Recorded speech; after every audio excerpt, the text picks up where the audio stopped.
Soyez les bienvenus sur le Path of Faith, où nous embarquerons pour un voyage de découverte spirituelle, guidé par la sagesse de la foi et les enseignements de Jésus-Christ.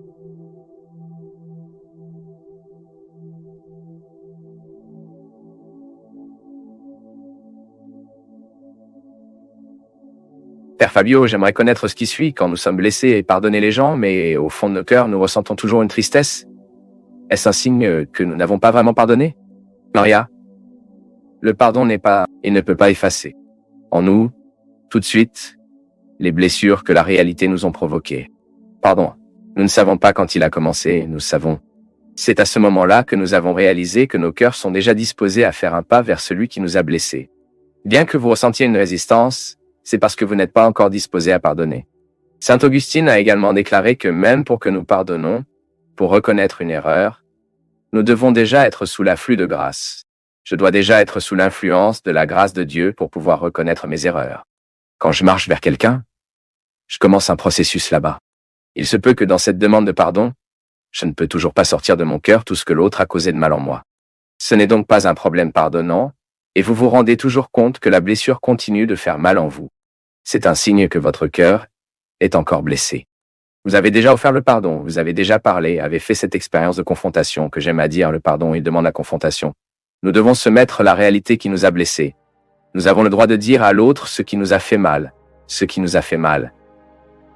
Mais il est temps lui-même. C'est le mouvement du temps qui fait que ce qui fait mal a moins de mal.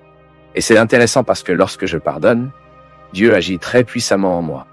Il me donne des conditions pour mettre ce qu'il m'apprend dans sa parole dans la pratique dans ma vie. Je vois si souvent dans la Sainte Écriture Jésus me demandant, me conseillant de pardonner. Il est même radical en disant que quand un autre nous bat sur un visage, nous devrions offrir l'autre. Devant un disciple, il parle non seulement 7 x 7, 70 x 7, il multiplie cela. Ce n'est pas une fin autant que nous aurons besoin de pardonner. Et alors que nous entrons dans la dynamique de ce pardon, nous deviendrons plus naturels pour nous d'expulser les peines du cœur. Bien sûr, nous serons toujours débauchés. Le cœur humain, ça fait mal. Ce n'est pas parce que j'ai fait une expérience de Dieu que je ne suis peut-être pas blessé par la parole de l'autre. Non. Je suis toujours blessé, car ma sensibilité est toujours là. Dieu ne fait pas de moi une personne insensible, mais il met en moi une immunité pour souffrir de cette attaque. Alors dites ce mot qui fait mal, et ne lui permettant pas de rester longtemps en moi.